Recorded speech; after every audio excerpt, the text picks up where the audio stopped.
రాష్ట్ర ప్రభుత్వం ఎఫ్ఆర్బిఎం కింద తీసుకున్న అప్పులు 51,277 కోట్లని చెప్పారు.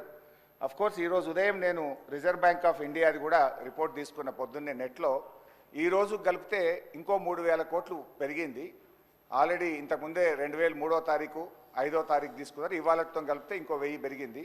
55,277 కోట్లు ఎఫ్ఆర్బిఎం కింద తీసుకున్నారు. కార్పొరేషన్ గ్యారంటీల కింద 61,991 కోట్లు తీసుకున్నారు. 10,099 కోట్లు గ్యారంటీ లేకుండా తీసుకున్నారు. మొత్తంగా కాంగ్రెస్ పార్టీ ఏడాది పాలనలో చేసిన అప్పు ఎంత అంటే 1,27,208 కోట్లు.